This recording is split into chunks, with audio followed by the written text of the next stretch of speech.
Brothers of the shining moon, heaven, earth, and sea, I call upon you in this hour, bring magic unto me.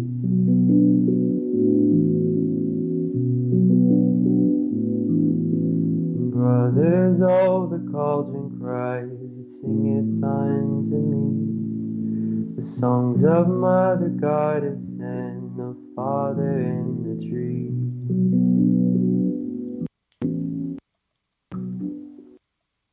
Hello. Hello.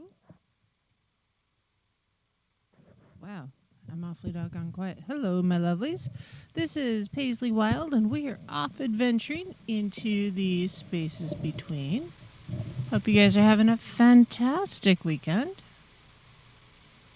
And if you can't hear me, please say something now. Forever hold your peace. I'm kidding. I hope you guys are having a great Easter weekend. Let's see, what do we got going on? We are being broadcast live, of course, on True the Frequency Radio, iHeartRadio, TuneIn, and TalkStream Live, and also in on YouTube World. Hi, YouTube. Hit the thumbs up button. Like, subscribe. You know the drill.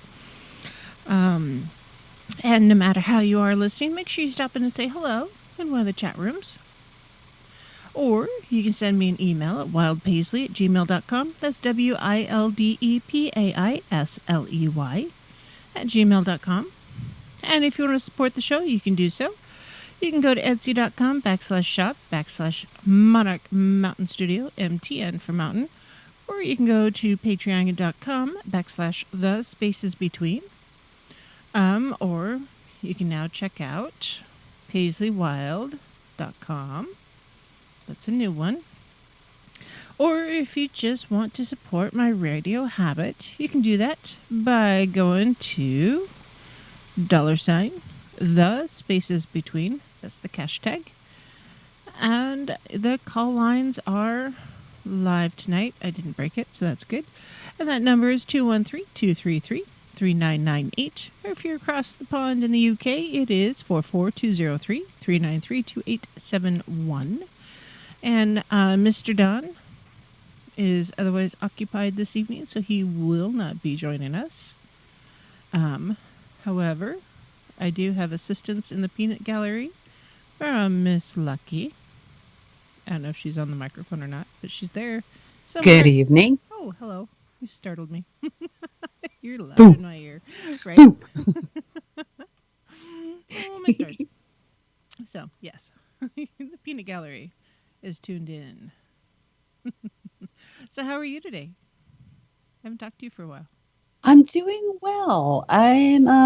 It's been a weird day, so I'm fine with that because I do believe in going with the flow of the universe. I was supposed to take a trip, it didn't happen, and that's okay.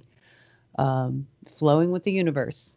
Just there's got to be reasons for something, and that's something about in our practice and everything like that. We learn to flow with things.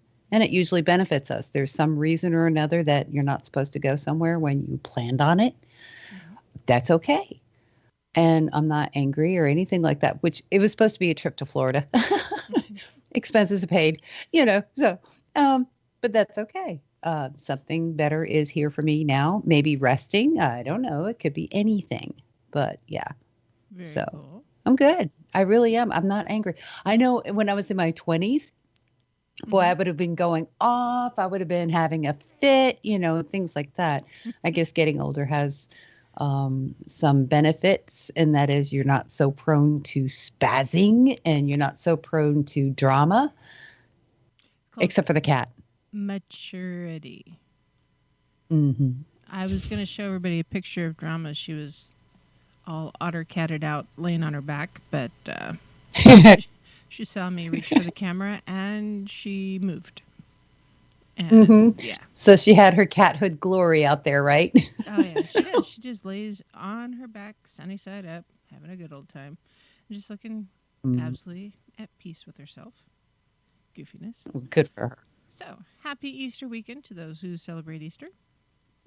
Yep. Today Indeed. is... I forgot. To be honest with you, I forgot. I understand. I did too. And I'm not the one who remembered things. And I was just told, hey, Easter's this weekend. Go figure it out. Okay. Right. That means that means chocolate, right? What else do you need? Yeah. Well, I was thinking hard boiled eggs. I had my celebratory egg thing, yes, the other day I made some. No, I just basically boiled some eggs, hard boiled eggs and just feasted on it. It was great, There you tasty, and I'm good. Check. Well, yeah, I unfortunately I cannot eat store bought eggs. So far, I can do farm eggs, but I can't do them every day.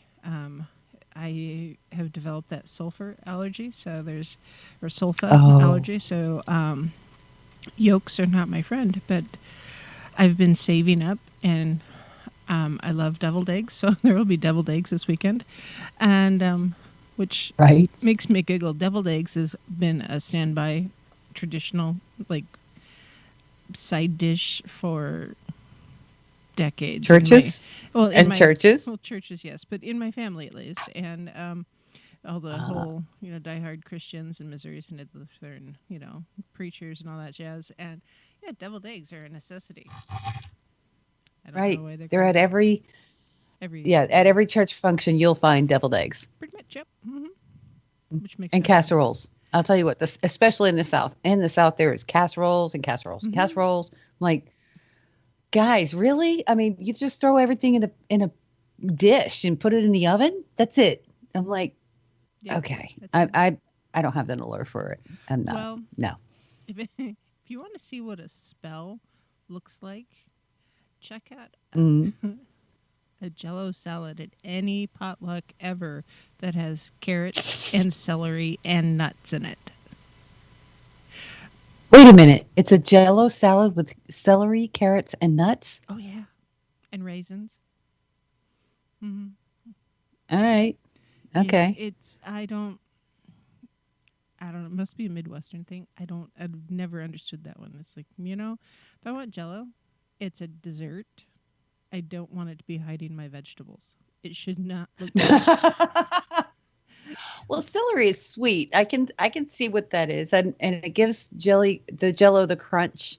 Okay, and so do the nuts. And okay, No. I'm not into Jello. I don't eat it. So Yeah, there's a you whole lot know, of no. Jewel. I like the Eastern European salads that they have. They have pickled everything. Cabbage. You can pickle what's cauliflower. Hmm. There is this one recipe. Asparagus. It's got cauliflower Hmm. and it's like you pickle it like you do pickles or you do cucumbers. Hmm. Yeah, duh.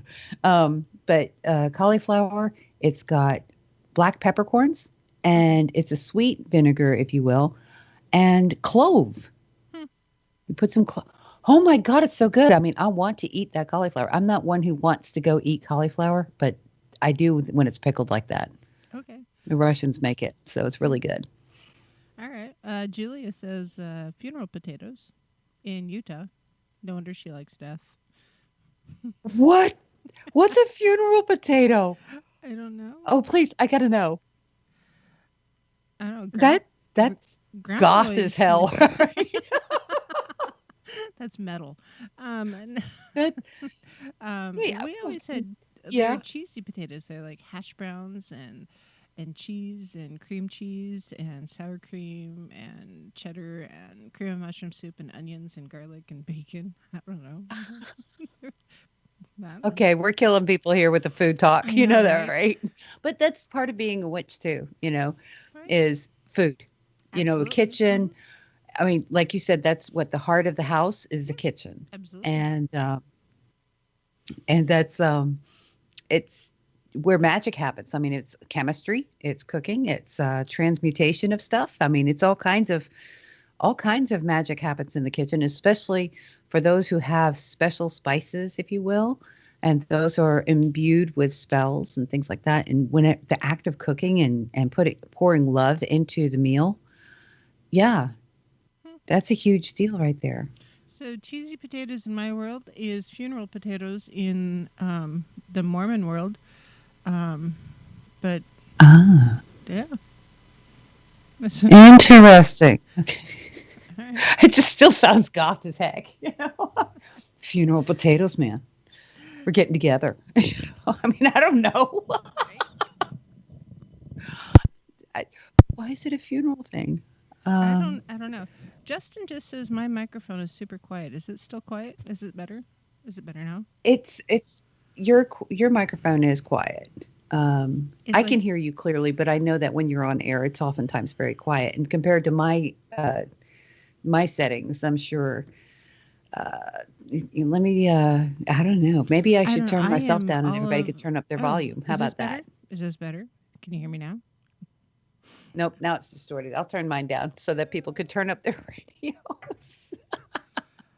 All I gotta Hang tell on you, a I second. am like 3 inches from the microphone, I guys. know. I can see that. Mm, All can you right. hear I'm me gonna now? I'm gonna reduce mine for your sake. All right.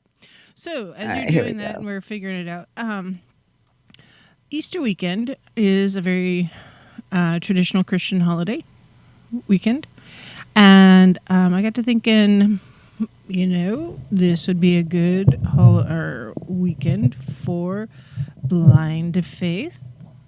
So we're going to talk about blind faith, um, even though Don's not here. I wouldn't be Uh-huh. surprised to hear thump thump thump thump thump thump thump thump thump thump and trying to fix it.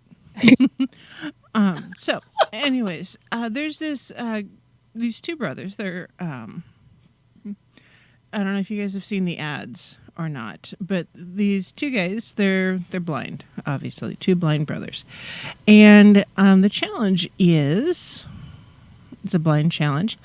Would you buy something that you can't see? And so I got to thinking, hey, this would be a fun thing, fun thing. So I purchased one of these blind boxes. I have absolutely no idea what's in it. It comes in a black box. For those of you on YouTube, here's the black box. Yeah, there. See, black box. There, you got a corner of the black box. And I have no idea what's in it. None, whatever. And so I'm going to open it on air because I figure, this will be fun. Random surprise gift from random stranger. I haven't even cracked the tape. And Oh wow. I know, right? I literally no idea. They don't ask any questions either, even when you do this. It's like, Dude, this could turn really, really funny in a I heartbeat. So know, I'll right? just shut up for a minute. So, but they say the idea is that you're trusting blind people to shop for you, and the profits are all donated to the Foundation Fighting Blindness to help find a cure for blindness. And lots of bubble wrap and some random paperwork. And I'm going to keep the box. It's a nice box. As I'm throwing things over my shoulder. Anyways, so I got another little box. And I'm opening it on air because I'm curious, and you guys are seeing my fun and all this. Good grief! For folks that don't see very well, they're not afraid to use tape and bubble wrap. So, little bitty box, about the size of my favorite coffee mug, which is huge, and they guarantee that you'll like whatever it is. And so often when it comes to our spiritual path, we take a lot of things on blind faith, supposedly, or blind confidence. It's candle. No Yeah, way. it's a candle. It says two blind brothers. Oh, that's a fabulous smell. Oh yeah. Yeah. It smells like it's called blackout candle. It's got Nice. cedar and sandalwood in it and stuff. No, that smells really good. I'll have Oh, I to look love that this up. scent. I love that. I love the woodsy scents. Yeah, very, very woodsy. Yum. That's awesome. And yeah, the jar is about the size of a coffee cup. Nice box, though. Yeah, show that again in front of the camera slowly though. Okay. Doot, doot, doot, doot, doot. Okay. Nice, lovely black jar, matte black with two blind brothers in glossy letters. And yeah, just a nice candle. I'll have to read up a bit on it. I think it's a nice candle. It smells good. What's the best gift for a witch? It's a candle. I know, right? A black candle, no less. I think it's awesome. Yep. So, actually, that one goes very well with my mocha candle that I have here too. So, so much of what we do spiritually, as I spit all over my microphone, is done kind of on blind faith or blind confidence. So, blind faith, which, according to, define blind faith, where is the best definition here? I don't know. EnglishStackExchange.com. What is blind faith? Blind faith is lacking in some components of information, but still continuing to believe in something. So you can have faith in something that will occur, knowing all that the evidence suggests the outcome. But blind faith is having faith something will occur with no evidence or conflicting evidence against that outcome. So, we've all heard people say, "Oh no, I take this on blind faith," or "I do this thing on blind faith." And you ever stop and question their sanity? It's Absolutely. Always. I was like, okay, well, you're going to just pull into traffic and you're under the influence. You're just going to accept on blind faith that you're going to arrive home safe every time. That's scary to me. So blind confidence. My dad was legally blind. Oh, yeah. sorry. No, keep my going. dad was legally blind, okay, or mostly blind, I should say. And what he did is, like at Christmas time, he would take construction paper, black construction paper, cut it into shape, fold it in half, and send it to people for Christmas as a Christmas card.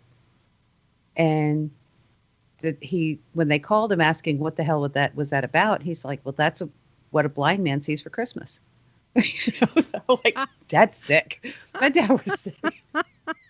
He did all kinds of crazy stuff, but yeah. But Your yeah, dad that's had a this solid is what a sense of Christmas humor. card looks like to blind people. It's horrible. Oh my goodness. It's great. It Are you is. kidding me? It's great. Oh, It that's fantastic. it is. I mean, think about it. It's like, I mean, so he shared Christmas with them. This is what we see for Christmas. Everybody else gets the Christmas tree and the forest scenes and the glitter and things like that. But why the heck not? I mean, Right?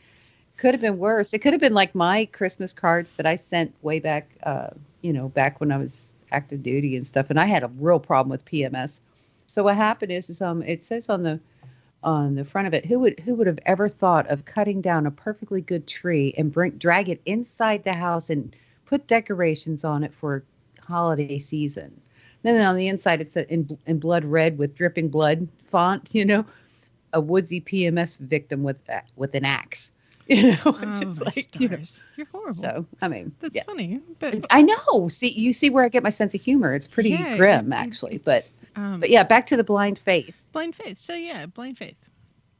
Yeah. There is a lot about spirituality that we tend to take on blind faith because most people can't see spirit.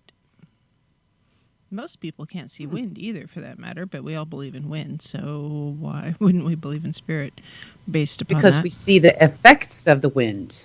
I see the effects of spirit every single day. I do too. So, But we don't see spirit. Well, I've seen spirit, so yeah, so never have I. mind. So Go ahead. a lot of us that are pagan have seen some version of spirit. I mean, yeah, we've also seen the results of spirit. So blind confidence means absolute surrender.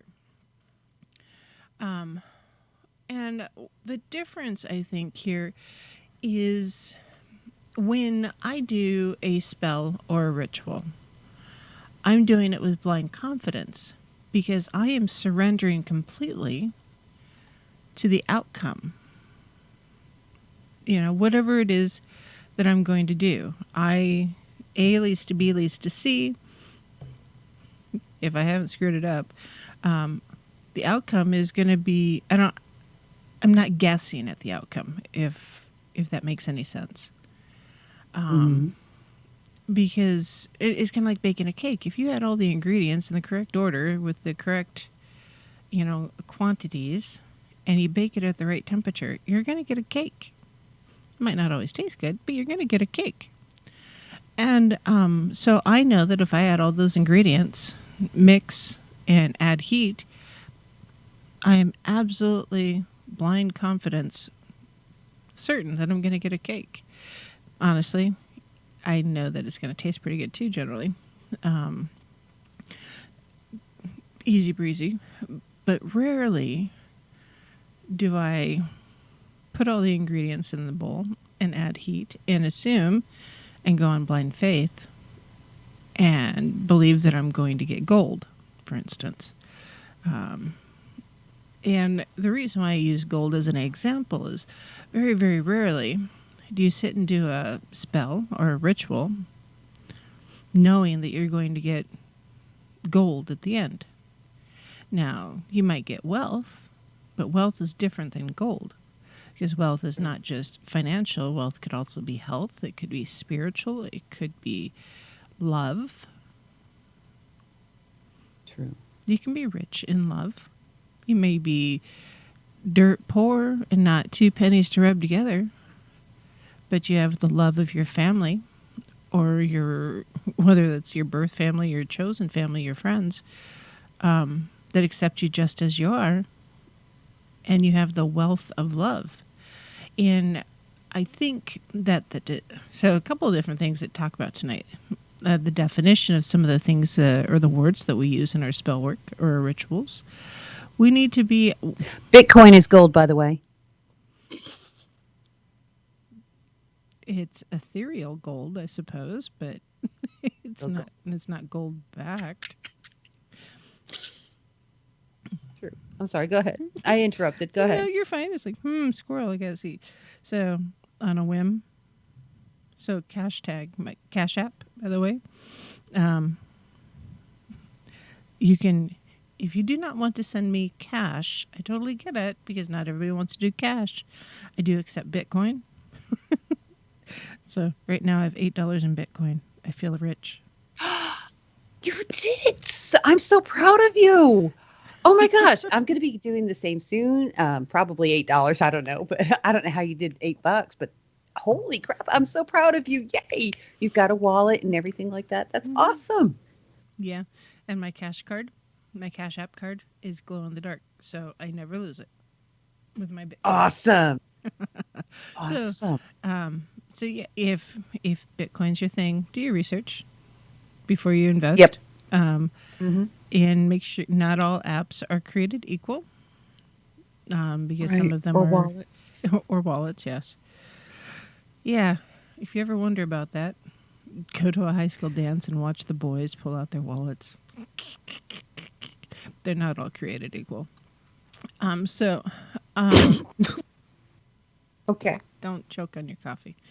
So, okay, I'm not going to start anything else because we got like a minute and a half until break. 2 minutes? Something like that. Something. Sorry. The first half was a little squirrely, but I'm totally stoked about my candle. That is nice. It really smells good. Scrumptious. Okay, so here's the thing. It smells a little bit like Dawn's beard oil. Ooh, go girl. So Justin does say, if you're an alchemist like Dawn and you can conjure a smelting spell that will render gold. Okay, yes, you can do that. You're getting the very technical and physical smelting. You cannot add cinnamon and clove and sage to mineral oil and get gold. I mean, there's alchemy and then there's blind faith. Alchemy is not blind faith. Blind confidence. Sure. I can go with that one. Because generally, if you're an experienced alchemist like Mr. Good Earth, you will know what's going to happen when you add all the little bits and pieces. So, in theory. Yeah, in theory. But that's part of the reason why if you have 4 people following the same recipe from the same ingredients, you can get 4 different results. If you've ever watched any cooking show ever where it's a competition, you know that results may vary. So, anyways. Right. Yeah, first break. Yeah. Sorry, I got to check if I don't check the thing, I don't remember to check the thing, and people call in and wait for 45 minutes. So, we've first got break. Be right back. Looks like. Ooh, where's the button?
Hello, my lovelies. This is Paisley Wild, and we are off adventuring into the spaces between.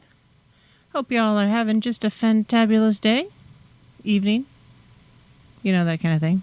Time frame. Yes, time frame. So, blind faith. For many, the idea that spirituality must be taken on blind faith is the only way to go. For others, they can't do it because they have to see to believe, see that there is some sort of tangible result of action. That's part of the reason why so many fall away from a spiritual path, is because there isn't always a lot of obvious, in-your-face signs saying that you're on the right path. Now, for me personally, I tend to view deja vu is my sign, if you will, that yes, I'm on the right path, I'm doing the things, and it's my signpost or my marker. And that's the way it's been for me, for years now, that when I'm doing the things I'm supposed to be doing, that's exactly where I'm at. Absolutely where I'm at and where I'm supposed to be. And I've also noticed that I experience deja vu, for instance, when it's time for me to pay closer attention to my surroundings or my circumstances or what's going on. And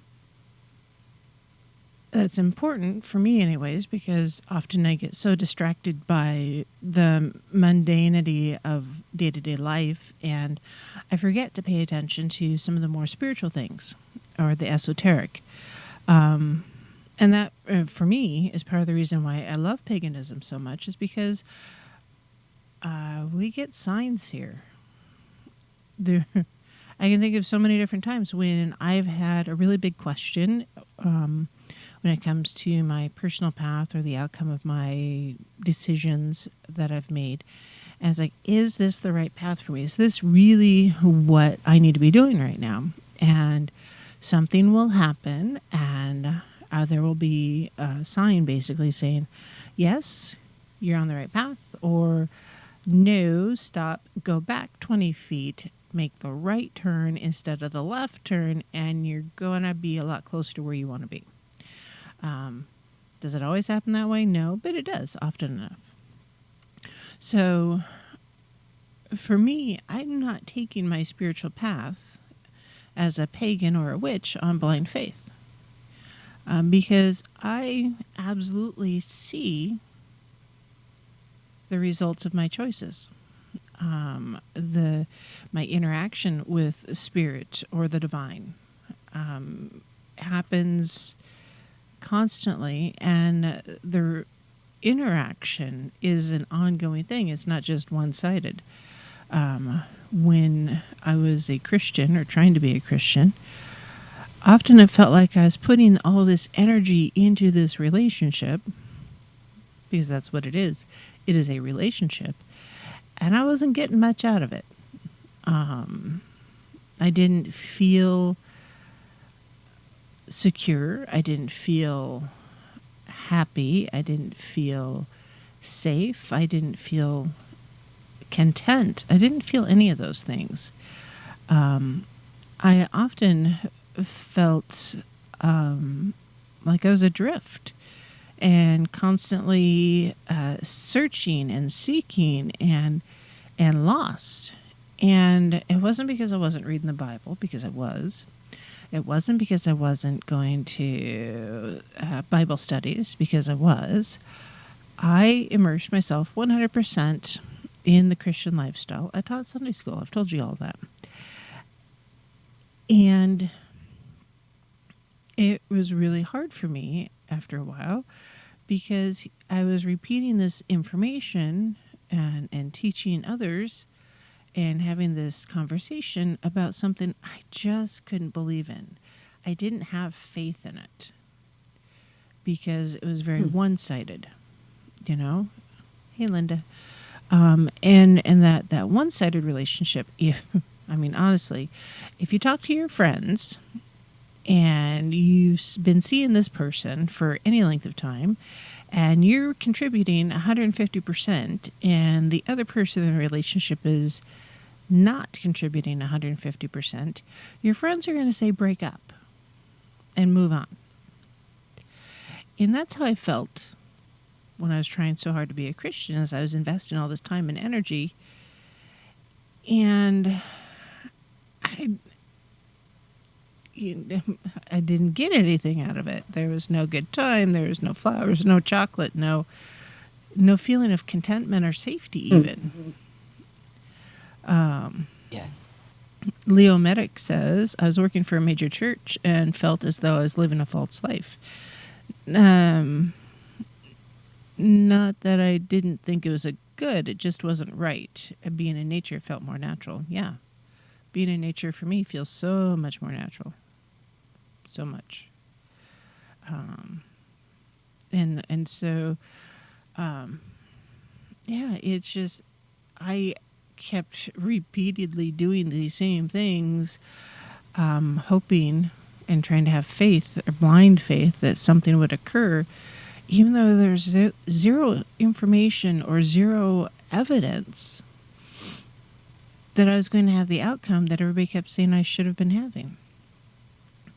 So, But here's the thing, Paisley, I don't remember where it says in the Bible at all, ever, where you're supposed to have blind faith. Okay. So don't get me wrong. Not that I'm defending the church or the Bible or anything like that.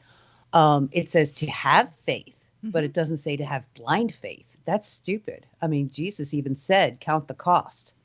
Okay. Count the cost before you start something.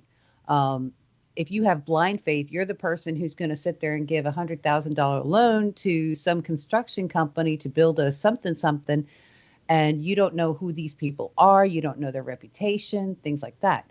That's blind faith. That's foolishness, actually, in my estimation. And the thing is I think that since you have a lot of people in churches telling other people what to do and such, even though they don't have authority, and I think this is why I don't like churches, and I do like the solitary kitchen, which eclectic type of lifestyle that I have, because I don't have to go to somebody else for advice or rules.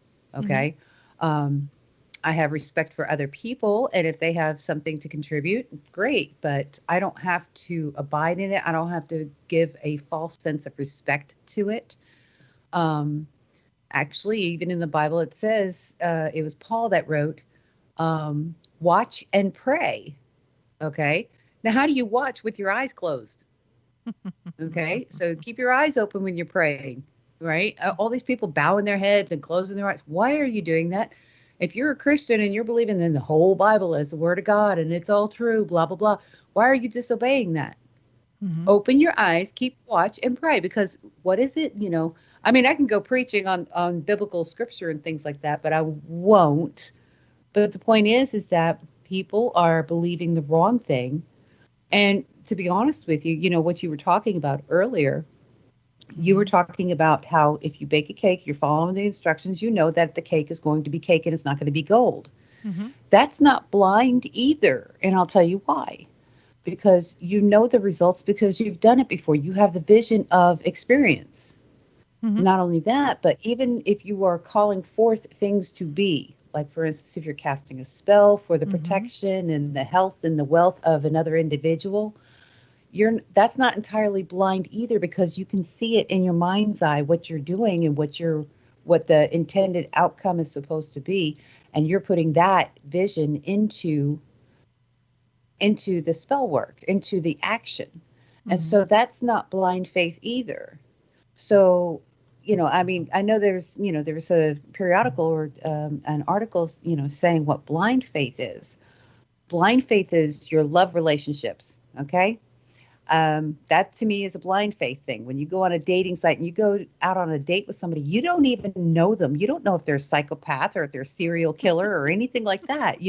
That's why they've got so many great movies coming out of Hollywood about such things, because you see the heroine or the hero in the movie doing something on blind faith, and the audience is like, no, you dumbass, don't do that.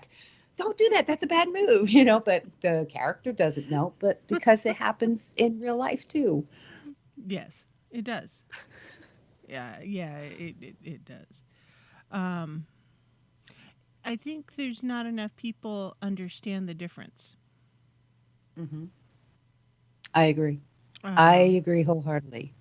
or Um, there's often assumed to be one interpretation of the way things have to be. agreed.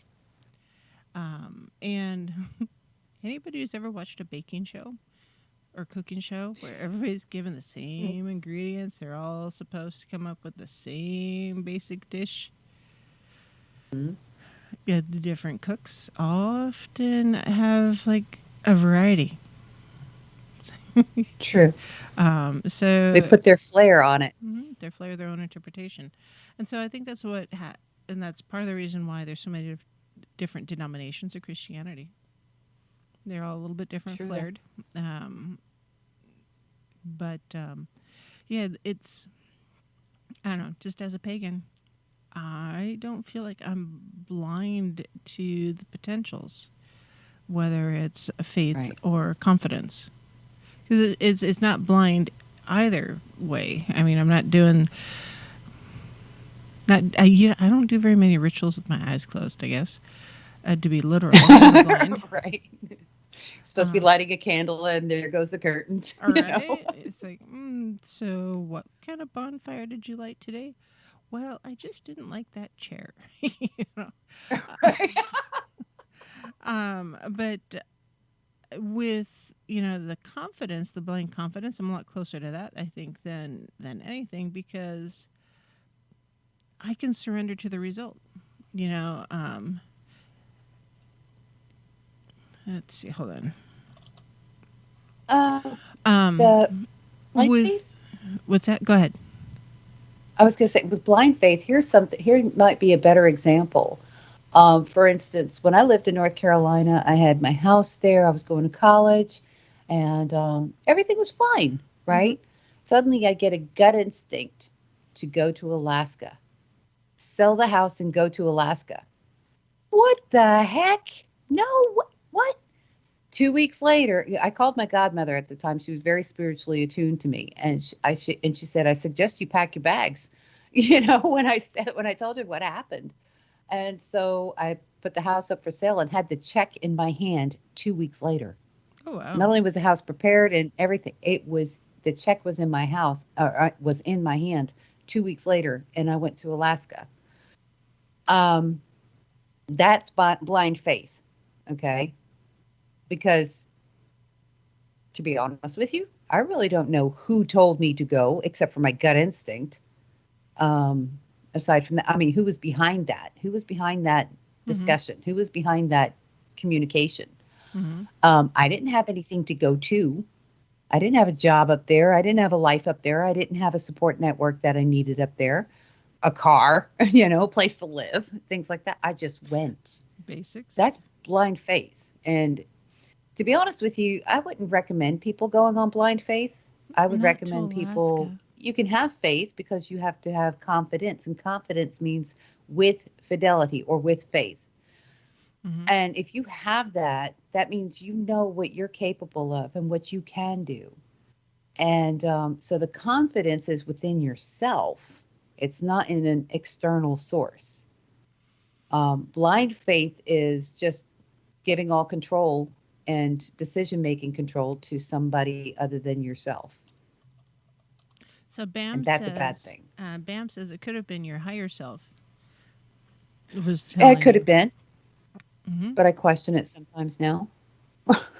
Did you learn things? Oh, of course. I went to Alaska. Are you kidding? Of course I did. I learned Okay. a lot of stuff.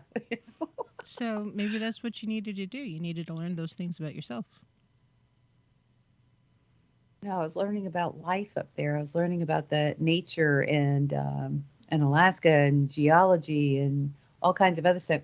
And yeah, I'm sure I learned a few things about myself, but It was not entirely pleasant. It wasn't entirely unpleasant either, but I did learn a lot of things about life up there, and that was pretty cool.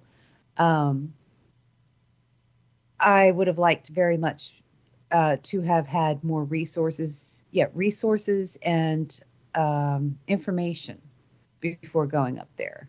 I didn't like the push like that. Mm-hmm. You know, I won't do that again. And see, that's, well, actually, I shouldn't say that. But I don't recommend people doing that. I don't recommend people doing that. Go ahead and count the cost. Take a look at everything. And as far as the Blind Brothers, that is a neat marketing ploy. Oh yeah. I think it's phenomenal.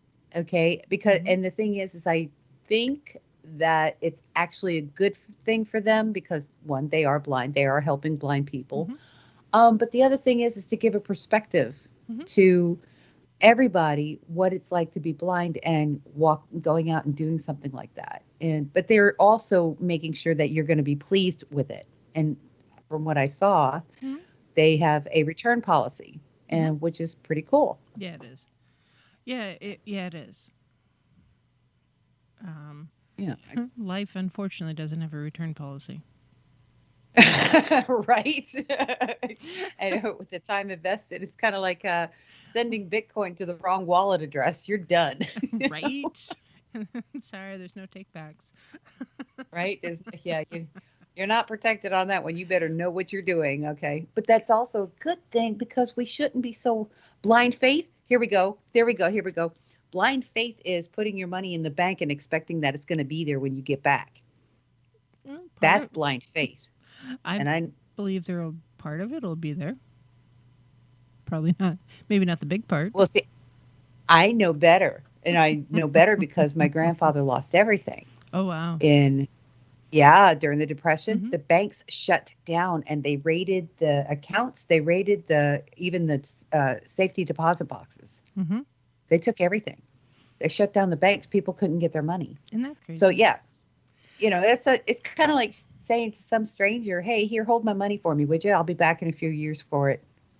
No, that's blind faith. And that's where I find error in it. So, stop and think about that for a moment. We've got about 8 minutes before break. Depression time, pre-depression. People assumed things were going to keep on going the way they were. They didn't see the pitfalls or the potentials of the pitfalls. Nowadays, because there's news on every device around you, and the world's a lot smaller than it used to be, people will be shouting from the rooftops, oh, this is going to happen, the sky is going to fall. If the banks try to do something like that now, would there be an outcry, do you think? Or would people just roll over and be like, that sucks, but we got to deal with it? Actually, the banks have already done it and have been doing it. People just don't see it for what it is. It's called the stock market and the SEC and things like that. But blatant taking your money, what they'll do is they'll use increment regulations and incrementally take your money. They won't do it all at once like in the Depression. They'll do it in increments, and they've already proceeded. First off, you're putting your money in the bank and you have to pay fees for them to store your money. What? Okay. You have to pay taxes on the money that whatever you gain interest. First off, let's look at the interest rates. All right. You're not making money when you put your money in deposit. You're not making money anymore. It used to be a way to gain interest. Now the interest is so pitiful. Even CDs are like, what, 4%? Yeah, cash deposits, that's guaranteed. They get to borrow that money for a certain set time. You can't touch it. You can't pull it out. And it's only paying 4%. Now, back in the 90s, it was paying 18%. People, I knew Marines, they were putting their money in CDs and they were getting a return on investment of 18%. That's freaking astounding. Yeah. That was an astounding amount. And what happened is everybody started getting wise to it. And the bank said, wait a minute, we got to curtail this. Let's see, another way that banks get you is insurance policies and annuities. Did you get me started on something? I sure did. I was going to say, this is very, very pagan related, but at the same time, it is because it's It is very pagan related. understanding your resources. Hmm. Um, yeah, Well, I mean, I can of bring course it's anything back magic to. related because ta-da, your money's gone. You know, Well, shoot, I have a 6-year-old. If I want my money to just disappear, I know where it can go, and it'll, yeah.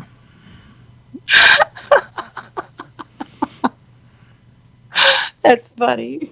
I have a 6-year-old. She knows how to make money disappear. Well, she does. She's very, very good at it. She is the Mm. ideal consumer. She's a Anybody what consumer? ideal? Anybody who doesn't understand Mm. marketing has never watched Saturday morning cartoons. Um, Right. Oh my gosh. yeah. If you didn't have a chance to take a marketing class, watch cartoons.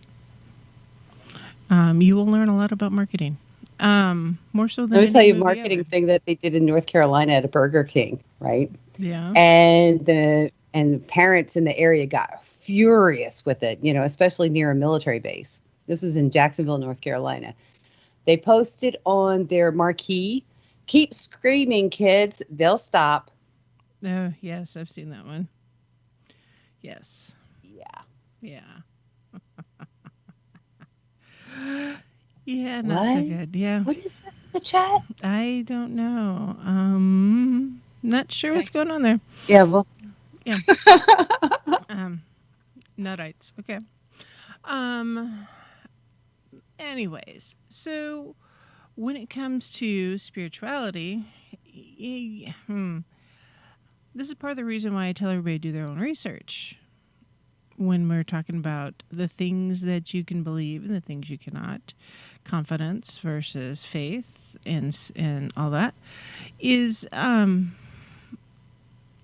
when you do your own research, you're reading and interpreting the material that's aware, around um, mhm. to represent your own path, or to connect it to your own path and your own way of life, whatever it is you're trying to do. But for like so many of the deities that we see out in the world or encounter out in the world, the different traditions, a lot of them, there's not very much information out there. That's part of the reason why the druidic path has so many different problems, is because there's not a lot written down. And what is written down has been interpreted from oral storytelling through the Christian lens, and then that's what's on paper. But Mhm. even that's been lost in translation because there's a lot of stuff that gets lost in translation. So Yeah, I was doing when some biblical research today, so yeah, I get what you're saying. There's a lot of stuff that's been mistranslated on purpose. But go ahead. well, yeah, and I think part of what's happened with the reference materials that we have to research for paganism or witchcraft is also been interpreted certain ways to have a certain narrative out there. I mean, Mhm. if you okay, if you look at Hollywood, for instance, you can see the different narratives that are developing regarding the different various themes. Right now, witchcraft Mhm. is on a plus side. Vampires, werewolves, all of that. The supernatural is very much on the plus side in Hollywood, and it's on an upswing. But it wasn't too many years ago that the supernatural was on a downswing. It was very, very negative. And so the stories that were being told about the supernatural were skewed to the dark and shown in a very negative light. And now that, it's gone the other direction, things are being shown in a very positive light. And that pendulum will swing again. And it's very frustrating because throughout all this, those of us who follow the old ways. We're just trying to interpret it and do the best we can. Again, this is why we journal, so that our journals can be passed down to our loved ones. And once they're passed on, that information, that knowledge doesn't get lost that way. And oral records are great, but I think we definitely need to have something written down too, or else we're going to lose it. So on that note, journal, journal, journal. We're going to our break, top of the hour. I have a singing bowl when we come back. See ya. Maybe.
Hello, my lovelies. This is Paisley Wild, and we are off adventuring into the spaces between. So, a little bit of singing bowl. Maybe. No, seriously, singing bowl.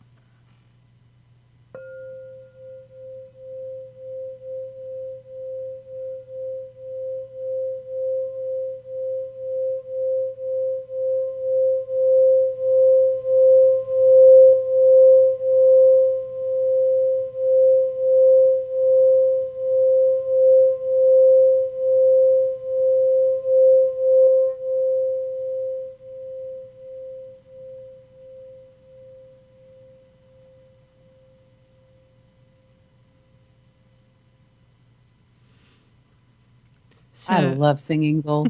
right? I love my singing bowl. So I have news to share. I have a new set of singing bowls. I have a set A through G. I don't have them with me, like right in front of the camera. I will have to take a picture and post it somewhere because, yeah, I've got the whole set. It's awesome. Nice. Yeah. Mini Me Somebody, likes to Justin play said them. something in the huh? What's Said that? said Mini Me likes to play them. Aw, she's gonna be a musician. Um, Justin said something in the chat about during the last segment about it's not being very well represented by Hollywood currently, and driving a lot of people against paganism and witchcraft. Talking about Hollywood and the movies and the programming from there. And I agree. And when you were talking earlier, I wanted to go into it, but we didn't have time in that segment. Mm-hmm. Hollywood, if you recall, what is the penultimate movie about paganism and witchcraft in our history is basically The Craft. Okay, that movie, The Craft, that came out in the 90s. Mm-hmm. And if you recall, what happened? What did Hollywood do with that? Okay, they promoted feminazi type of programming. Okay, and called that these girls, it was a girl show. That's a fact. And what did they do with the proper feminine when I say proper feminine or divine feminine, I'm not talking about that you have to do arts and crafts and everything like that, but there was a powerful woman in that movie, and she was also a witch. Mm-hmm. And what happened to her? She was overpowered by these evil teenagers, that were representing the feminist agenda in witchcraft or the craft. And the thing is that, generally speaking, the majority of true pagans and true witches do identify with the divine feminine, and for those men are divine masculine. And it is not we have to have that balance. We must have that balance between feminine and masculine. I do have some issues with it seems like it's just totally dominated by women. When you find pagan chants, when you find, pagan music and things like that, it's pretty much dominated by the feminine. I think there should be an equal amount of masculine and divine masculine, I should say. And that's something I did notice. I don't know if you caught the most recent upload from Chris Geo, the owner of the station here. He did there's a new video on their channel that's it's the invocation of the goddess. And Cherie's voice is just so beautiful and delicate and lovely. It reminds you of a flower. I mean, that's how beautiful it's done. And she's doing the chant, and you have to listen closely, and you will hear Chris's voice in there too. He is and it's a good balance. I mean, granted, it is a feminine song, but there's also the masculine in it, and it's a beautiful balance there. And I just have to say, to honor the divine masculine and the divine feminine within yourself. Have that good balance within the self too. Yeah, and I think that's one that we are often not taught to cherish, is the balance of both the divine masculine and the divine feminine. In a lot of the Abrahamic traditions, it's very, very pro divine masculine. Even those who pray to Mary, it's still divine masculine, because Mary's only value is she's the mother of Jesus. Yeah, and the vessel. Yeah, she's just the vessel. And so that still to me is pretty masculine. Yeah, she's a basket. That's all she is. And yep. So, in paganism, and especially a lot of, not to poke at Wicca too much, but I do a little bit. Wicca is often specifically the divine feminine. It goes the other direction. And yeah, I think we do need both the divine masculine and divine feminine. And I think maybe the reason why there is that divine feminine emphasis is to offset that divine masculine, because there's got to be an equal representation. Nature demands that equal representation. And it's a pendulum thing also. Spirituality is a spectrum disorder. And when you're truly balanced, you honor both the divine masculine and the divine feminine equally. Not necessarily equal time, but equal value. And often people assume time equals value. And it's not. It's like spending time with your children. Either you can spend all day and do nothing with your children, or you can spend an hour and it's the best hour they had all day and the best hour that you had all day.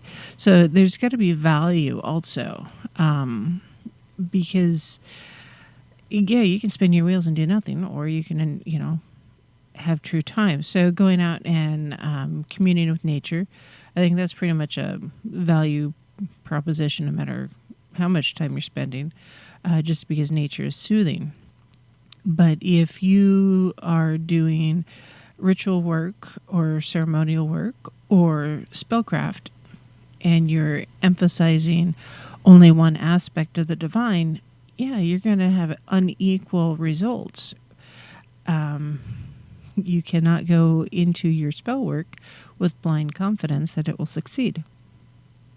Exactly. Because you're missing an element. It's like skipping the salt. Sorry, sometimes in order for a sweet cookie to be as sweet as it needs to be, you have to have salt. I get that. Yes, very good. I was going to say it would be like trying to make coffee and skipping the hot water. It would only, the heat, the masculine part of it, the heat versus the coffee grounds and the water. You've got to have heat to go with it to make it work. Mm-hmm. Yeah, otherwise you're Washing beans. Yeah. Leo says, life is balanced, so we must have both to be right. I could not without my wife. She is my balance. That's awesome. That's really sweet. I hope she read that, because that's a sweet thing to say about your wife. It is. And it's good. It's true. Huh? I think it's true. In relationships, people often assume that in order for a relationship to be balanced between two partners, a man and wife, or however you want to put it,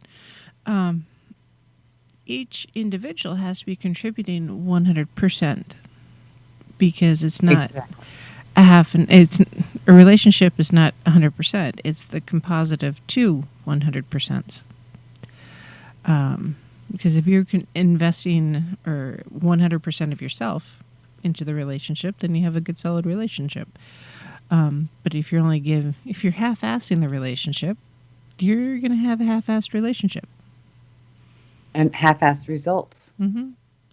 And you won't be feel just fulfilled. Another statistic. Yeah, you won't. Yeah, exactly. And there will be no fulfillment in that relationship, which to me sounds boring as all get out. Yeah, I'd rather have someone who's equally invested into the relationship as I am. And it's funny that we're using a lot of mathematical references here, and that comes to another topic about blind faith. You have in order to do math, you have to work it out. You have to see the different components of the formula. Mm-hmm. You can't do that blindly. Show your work. What's that? That's why you have to show your work. Not always, but not always. With. Some people can do all that stuff in their head, but the thing is that it has to be true, and you can't lie on it. It's not going to come out. The equation will not come out right. It'll be wrong, and somebody's going to see it or not be happy with the result, mathematical results and things like that. And, so the thing about blind faith, it's, like I said, I would not be in agreement in doing things on blind faith. A very rare time would I do that. And that's basically your gut instinct. And I like it more for informational things like don't go down that street. Okay, I know this one. If that gut instinct says don't go down that street or don't go in that building, guess what you don't do? You don't go in that building, you don't go down that street. You find a different route or go change your mind and do something else. And I say this because my experience has shown that is a true thing to do. That's the best thing to do, because so many times it's like, I knew that was going to happen. I knew that was going to happen. I knew that was going to happen. And it was not blind faith, actually, sometimes, because I could see the results happening before it happened. Mm-hmm. And it played out exactly as I saw it. So that's not blind. That's faithful, but it's not blind faith, because I saw it ahead of time. Now, I know that sounds like I'm a psychic, but at the same time, my eyeballs didn't see it. My inner eye saw it. So what do you do? Do you call that blind? No, that's not blind. And I think that's part of the reason why it is hard for those who are truly spiritual to have blind faith. Is like you saw what was going to happen. You had a foresight. And you can have foresight or a foretelling either, with dream work or meditation or divination. And A leads to B leads to C. You know that the potential outcome of your choices is going to be 1, 2, 3. And if you don't want results 1, 2, 3, you know that you got to change your input. And often that foresight tells us either this is what's going to happen if you don't change your path. And that's just I suppose a metaphysical truth or fact. Yeah, metaphysical fact. It's not an oxymoron, is it? Leo Not says, I trust my gut. It saved my life and got me home from overseas and helped me serve others as a medic. So trust without question. Well, so in that honed instinct, a lot of gut instinct is listening to your intuition, and you can hone that just like you can any other skill. When learning medic skills, you're learning about medicine. You know that if I don't apply compression to an open wound that's bleeding, odds are pretty good the blood's not going to stop on its own, right? Depending on the degree of wound. So there's some knowledge that was gained. But then also, even though you can't see below the surface of the skin, you know what's there. And it's not necessarily completely a gut instinct. It's also a knowledge instinct.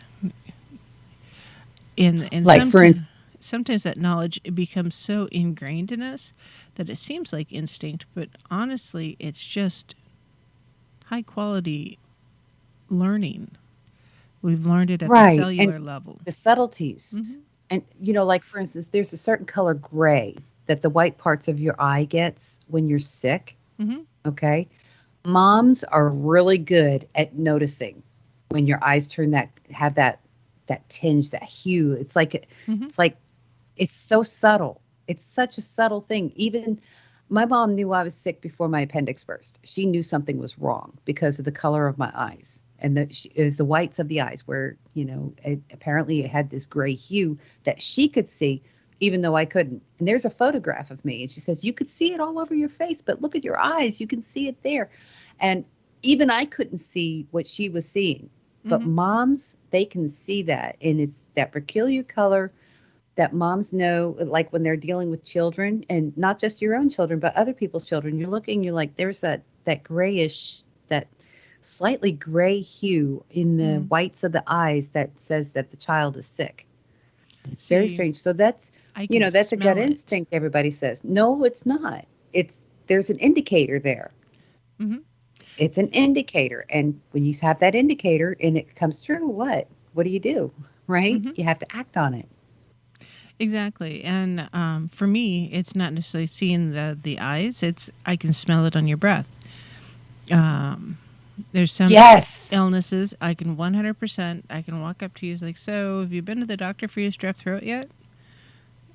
And they're like, what strep throat? It's like the strep throat that you're currently breathing on me. Or you can smell the fever on air. That the exhalation. Hmm. So And you could tell if it's a tooth that's rotting, or if mhm. it's gum disease, or if it's coming from the stomach. Mhm. Even Oh yeah. you could tell the different scents. Yeah, is that mom intuition, or is that just something that is so ingrained in the healers of the world that, and because it's something that's been around for millennia, we just know it instinctively that, oh, that smell means this illness. Hmm. Hmm.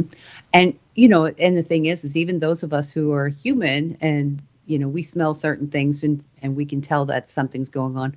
But even dogs, they're using dogs to help diagnose cancer, Hmm.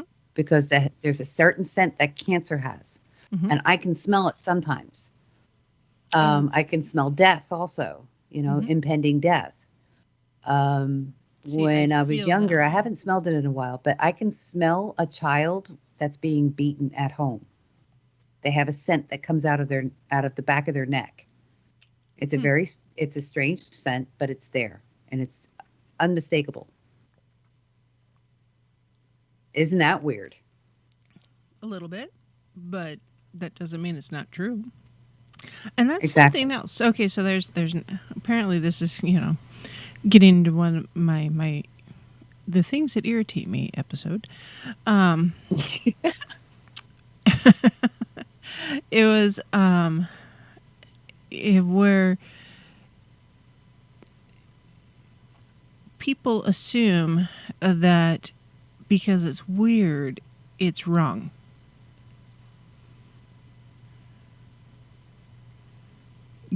Or it's not real. Expl- Um, Explain that more fully, would you? yeah. So for the average person, for instance, they don't believe in. The average person doesn't really believe in magic, and they Hmm. feel that witchcraft is just kind of a glorified LARPing, live action role play. For those of you who don't know what LARPing is, and or oh, so you play D&D on the weekends? No, you will. That's beside the point. But anyways, so because it's weird or it's considered abnormal, they don't believe that it truly exists. Even though, oh, hey, I go to church and everything in the Bible's real. It's like, well, there's magic in the Bible. They're like, where? No, there's no magic in the Bible. It's like, well, apparently you didn't read it. Yeah, missed a lot. But just the things that are outside of their normal, whatever that is, or that what they Hmm. perceive as normal, it's weird, it's abnormal. So they discount it, or they have decided, well, it's not my normal, so it's not anybody's normal. That's weird. That's wrong. And so they don't believe in the magic, which is really frustrating because there's magic all around us, um, all around us. And Hmm. I drink a magical bean juice every morning. It's called coffee. Um, I so get that. Okay, magical bean juice is my friend too. you know, but just because you don't necessarily experience it for yourself doesn't mean it doesn't really exist. You know, Mm. if my eyes are closed, does the stuff on my desk right here in front of me really exist? Well, yes, because I can run my fingers into them, or if it fell on the floor, it'd hurt my toe. But it just because you can't see it doesn't mean it's not there. I suppose for spirituality, that's very, very true. Just because you don't see a lot of that interaction between the deity or the divine doesn't mean it doesn't really happen. That's why I like getting the signs like, oh, hey, you're on the right path. I've gotten feathers. I've gotten eggshells. I've gotten other signs that I'm just not going to go into because they're personal. But they're there. That's why we journal, people. And it's important to do the things every time, because once we're doing the journaling, we get in the habit. And you look back and you're like, oh, that's what that meant.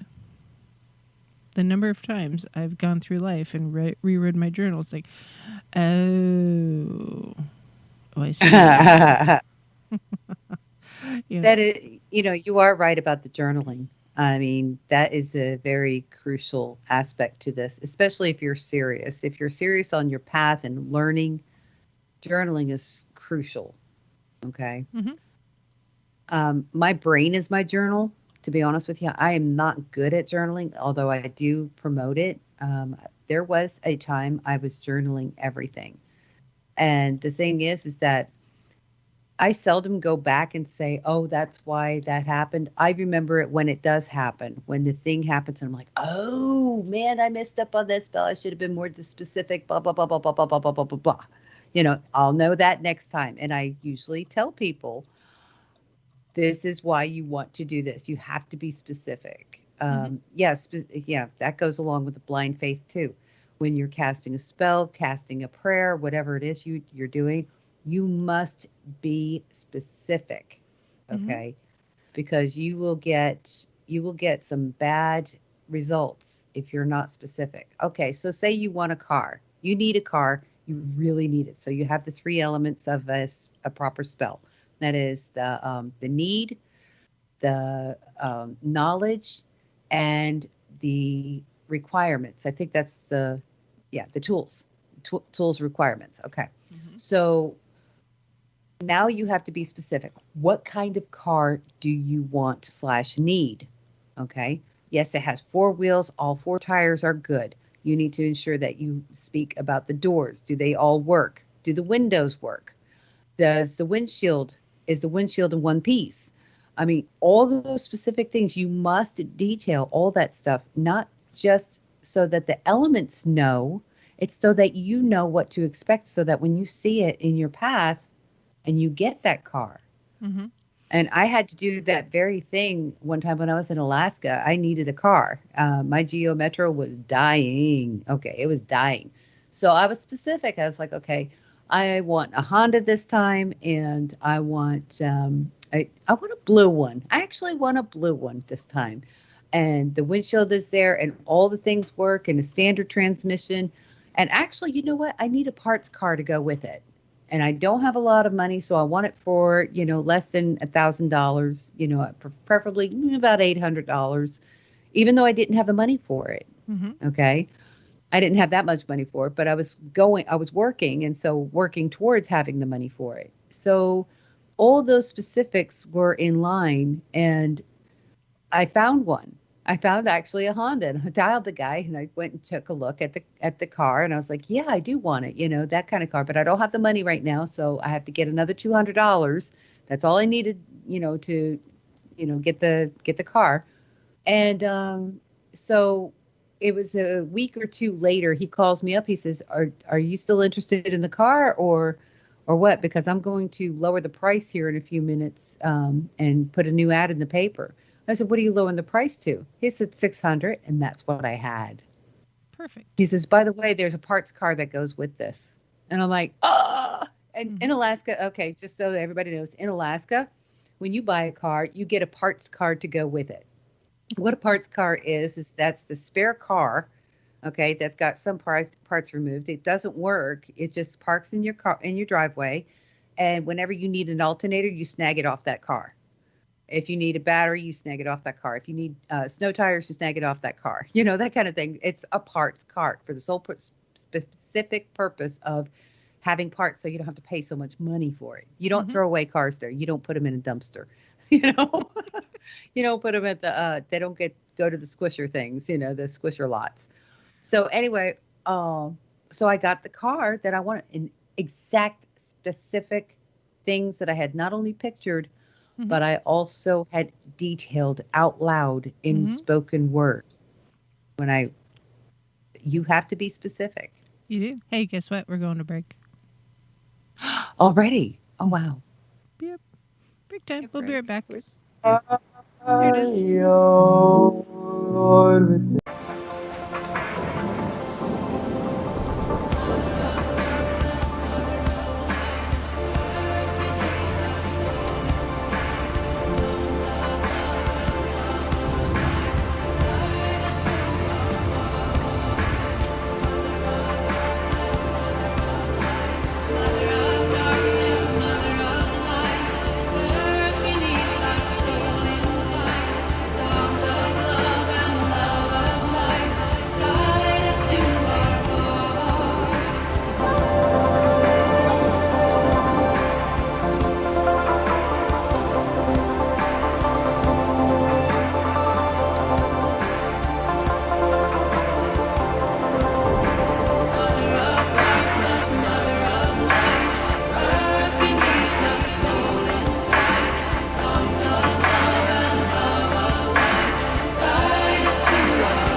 Sisters of the shining moon, heaven, earth, and sea, I call upon you in this hour, bring magic unto me.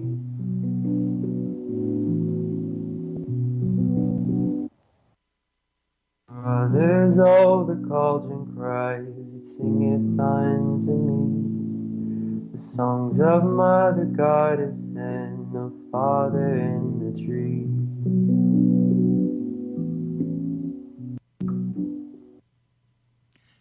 my lovelies. This is Paisley Wild, and we are off adventuring into the spaces between. And sometimes it's just the spaces between thoughts. Kind of been all over the place tonight, talking about a little bit of this, a little bit of that. Got lucky talking about some politics because she can't help it.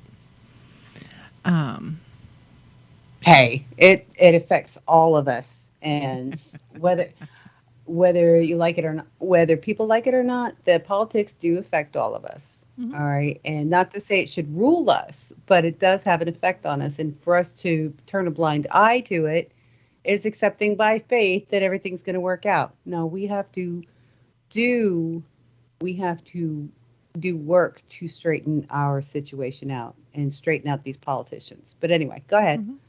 Mhm.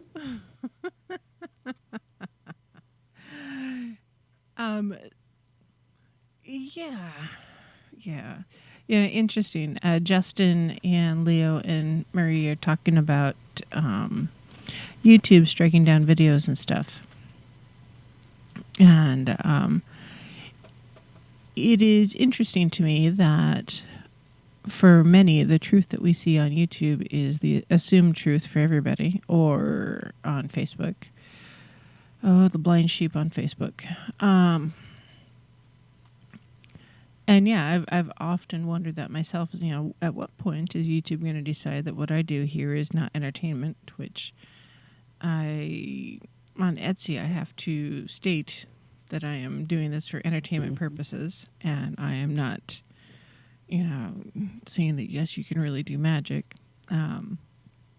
Which Isn't it funny? That ticked me off when you had told me that.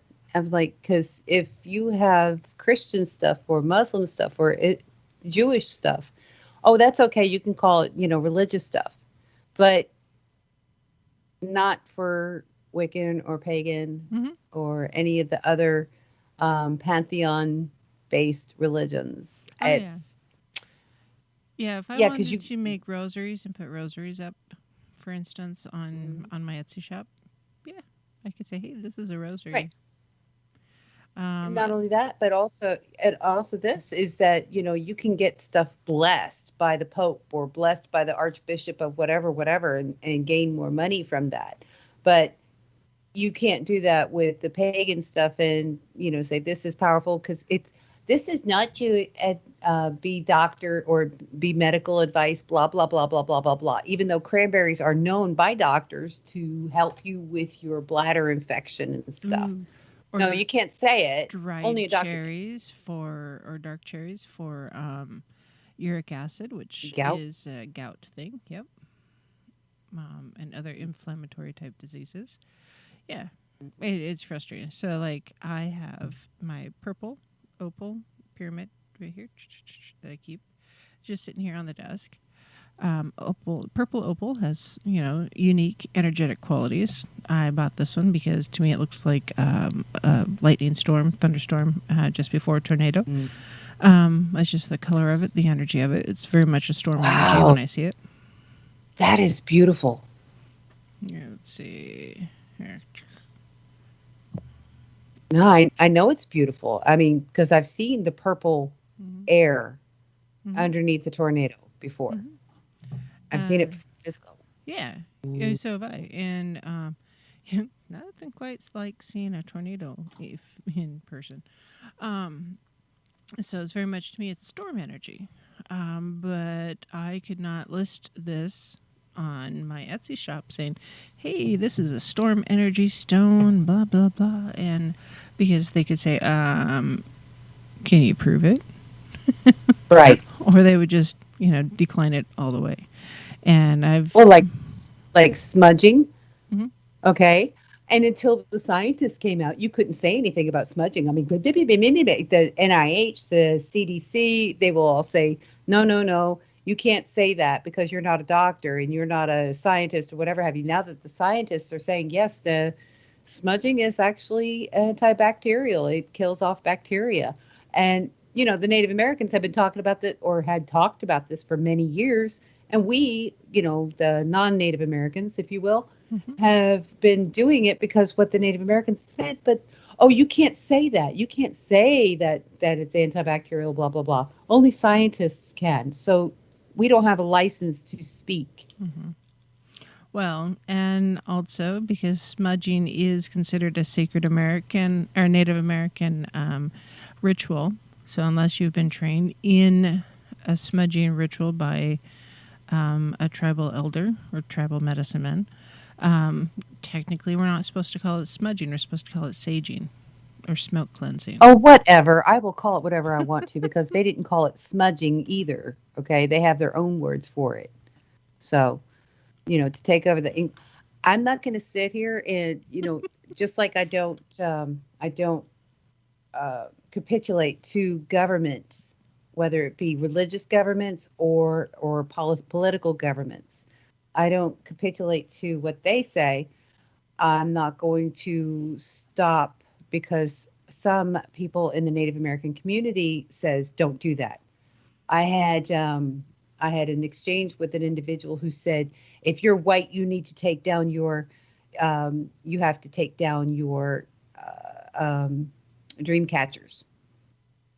Okay. No, really. There was a group saying that all dream catchers must be taken down by the white people from their walls because that is cultural appropriation. So I came back at them and I let them know, okay, I'll take mine down as soon as every feather that you've used on them has been returned to its owner, its original owner. Okay. Until that happens, I'm keeping mine up. Because I'm not going to go with the false equivalency and cultural appropriation. First off, beads, okay, were never Native American sourced, okay? That was something brought over from Europe, okay? And all those beads that were being used, I'll be frank about it, okay? I'm part Native American. There's a little bit of blood in me, and no, it's not on the maternal side, so meh. But the fact is, it happened. Okay, so I've got some Native American blood in me. I can claim whatever I want to, right?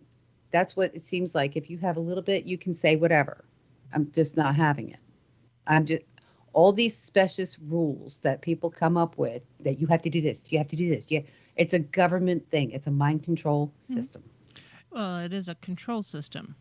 Whether it's mind control or emotional or physical or spiritual or mental or financial, it's just a control thing.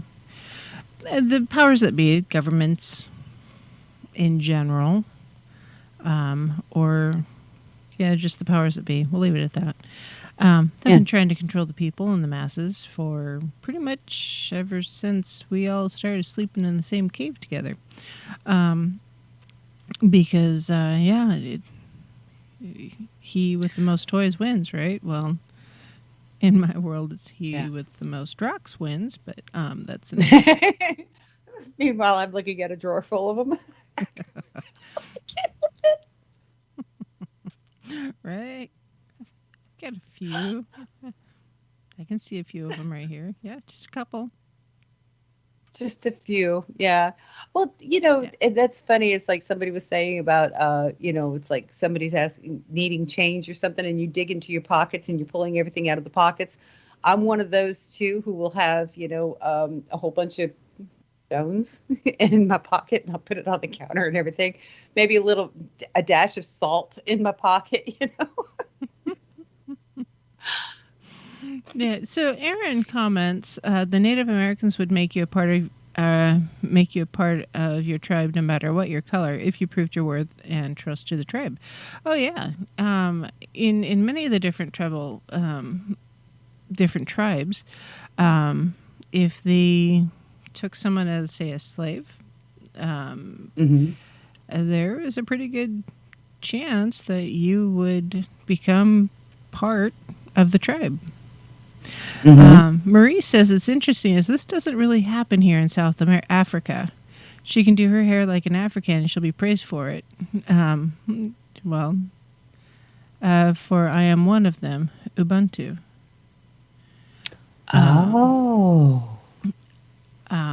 Yeah.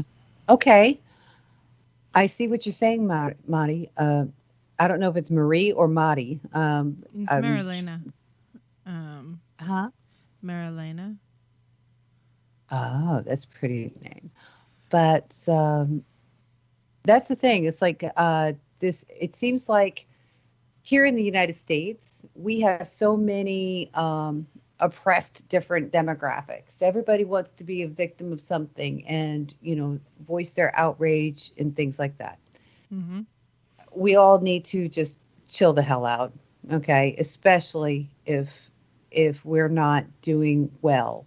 As long as we're all going to have to work our whole lives, we should all recognize that we're all in the same camp. Mm-hmm. It might have the tents might have different names or cardboard, index cards on it, but we're all in the same camp, folks. And to, claim cultural appropriation. I mean, do you think I was mad when I saw Riverdance and there was all kinds of different cultures involved with the same, it's supposed to be about Irish heritage and it's like, it's got everybody else in there. And I'm like, what? But am I mad about it? No, not at all. Okay. And the thing is that we're all on the same planet.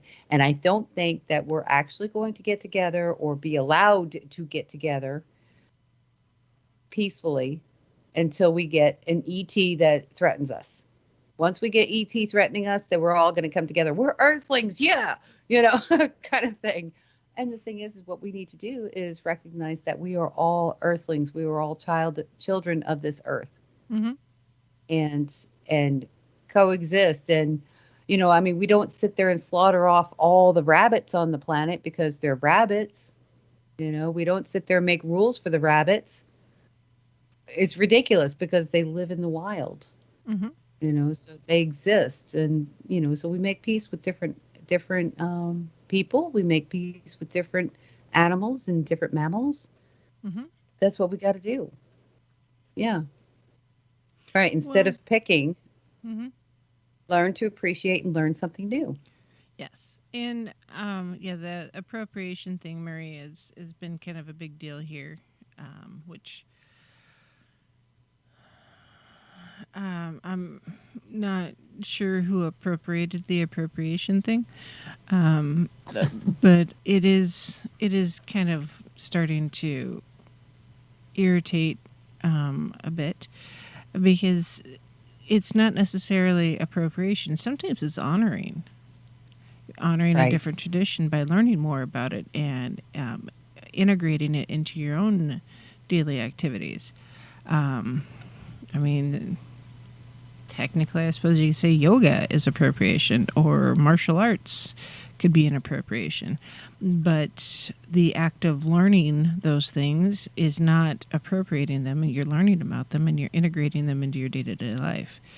Well, here's something too, like the shaman who did the ayahuasca rituals in the South America. Okay. Mm-hmm. They all have their own secret ways of doing things. All Mm-hmm. right. And that's a shamanic thing. And what happened is that during the let's see between 2000 and 2010, a lot of them were being slaughtered. Okay, a lot of the shamans were being slaughtered because of that ritual and stuff, and because it was those who knew those rituals, how to do it their own special way. All that knowledge was being well, actually they've been killing off shamans for millennia. No, not millennia, centuries. Okay, the not U.S. government. I'll say the powers that be. Okay, they've been killing them off for a long time so that the knowledge dies with them. All right. So now the thing is that that they are telling their information. They're giving their advice. They're saying, "Hey, people, take a look at this. This is what you need to do for this and that and the other." All right. It would be just like me getting angry because I gave information on my show or some advice that I knew, something that I knew, or some information, directions on what to do in case of blah, blah, blah. Do this. And people started doing it. I can't get mad because they're doing it. I said something about it. Same thing with my mom when she gave advice to somebody. I can't get mad at what somebody else using my mom's advice or her recipes. You know, See what I'm saying? It's getting ridiculous. It's like penicillin. I mean, is that doctor going to be mad now because everybody's making penicillin? All these pharmaceutical companies are making different antibiotics because of his invention. No, it saved lives. It's, to culturally appropriate, come on, guys, chill the hell out. Good grief. We got a lot of problems, and cultural appropriation is not one of them. That's a manufactured problem. That's how I feel about it. Sorry. Well, yeah, appropriate and appreciate are often, I think, mistakenly interchanged. Because if you're appreciating the art, doesn't mean you're appropriating it. Now, if I were to take somebody else's art and put it on my website without saying thank you to that person who created the art, and custom art, I would get in trouble for copyright and other, stuff, and that would be correct. That would be the correct thing, because you don't just take somebody else's work or somebody else's heritage, and I think commercializing somebody else's heritage is inappropriate. But I can respect somebody else's cultural heritage without appropriating it. So, and it says, oh, well, if you're not genetically linked to something, then you shouldn't be using it. So, like, I follow Hecate. There have been people saying, well, if you follow Celtic deities, you're appropriating the Celtic deities. Technically, Hecate she's old enough that she makes an appearance in many of the different traditions, as is. Without other names or anything like that. She is an elder god for a reason. And I technically have some Northern Isle blood in my heritage. Not much, as you can tell. I'm pretty dark-haired. Okay, no, you can't because it's dyed green and purple. But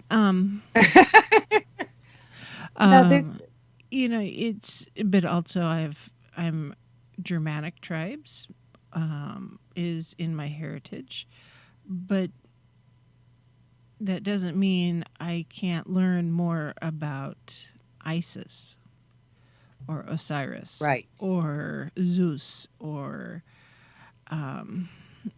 Kali. Just because those aren't my direct heritage doesn't mean I can't learn more about them and pay my respect to them and to honor them. Because if you're honoring a deity or honoring the divine, that to me is honoring. It's like I'm honoring dark chocolate or caramel-filled chocolate, or honoring coffee. Same kind of thing. It's hard to put everything into food words, but that makes sense to me because I really apparently want chocolate. But so Julia says, "Don't be a jerk." She said other stuff in there, but yeah, don't be a jerk. It's amazing how that's such a golden rule. I agree with Leo Medic, okay? And because I was in the same era in boot camp as he was. And he says, I was taught in basic training, we are all one color, green. Now all I see is we are all one humans with the compassion to love. So do that simple. And right. And that's the thing. We were told, you're either dark green or light green. You're still green and you wear a rank. So that's how you get treated differently, is by your rank, and that's how you have to earn your position. You have to earn your way up, but everybody's green. You just have different shades of it, I like that.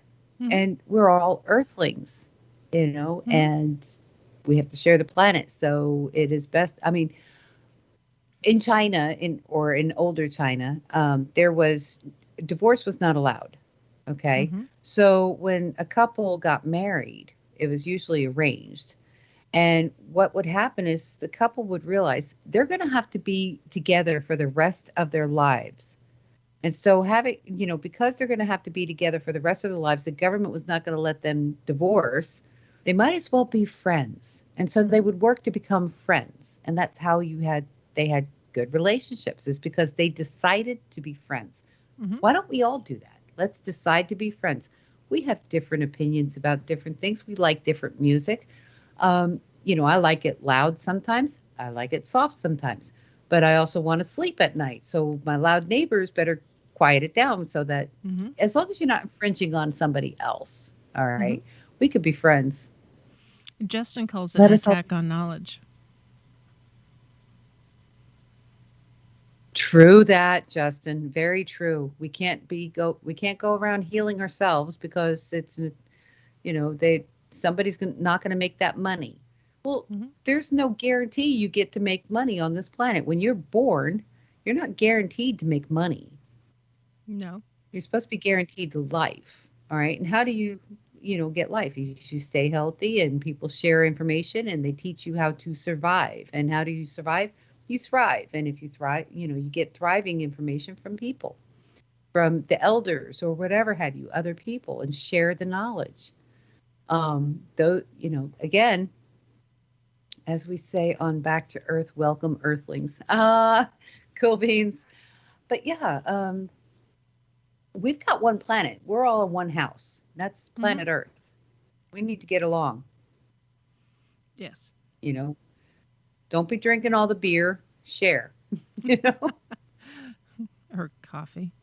There better be another cup of coffee in that pot. There better be another can of coffee somewhere. If you take the last bit and I get home and there's no coffee, I'd be mad as heck. It's like leaving 2 squares of toilet paper on the roll. WTF are you doing? Oh, yeah. Well, that's all that's left in the house. Oh yeah, I'm going to be furious. Right? Exactly. But being thoughtful, mindful, I think it's mindfulness and stuff. And it all boils down to the thinking or the position or posture of namaste. The God within me, or the divine within me, sees the divine within you and honors you. And if we all kept that, no matter what religion, no matter what demographic we are, no matter what sexual orientation, it doesn't matter.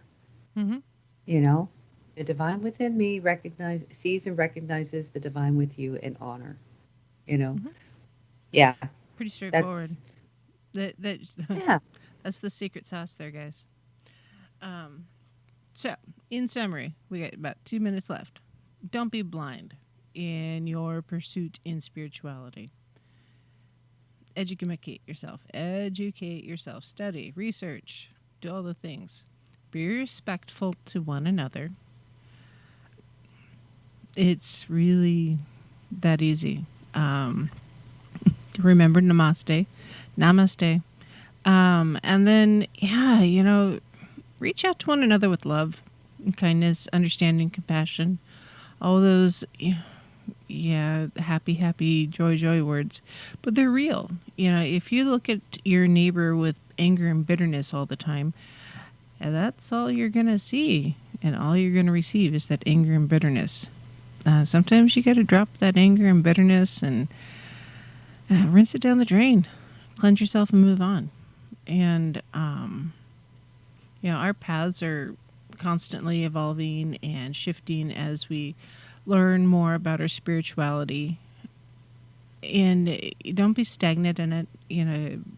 Allow yourself to grow. By categorizing yourself and sticking yourself into a box all the time, like we seem to allow ourselves to do often, you're going to stagnate yourself. You're not going to grow. So, take the blinders off. Have compassion. Yes, do take some things on faith, but take them on confidence.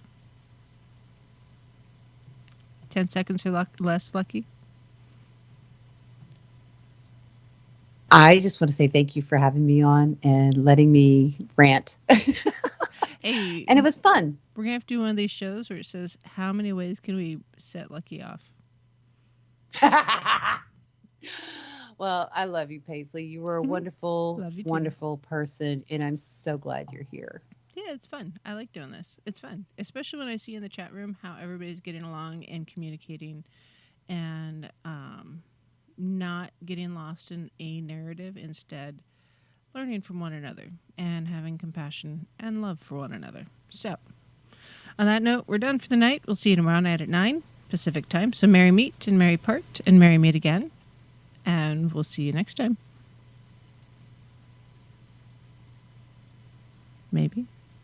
Where's that button? There it is. I, O Lord, within the sun, as we will, so mote it be, the spell forever done.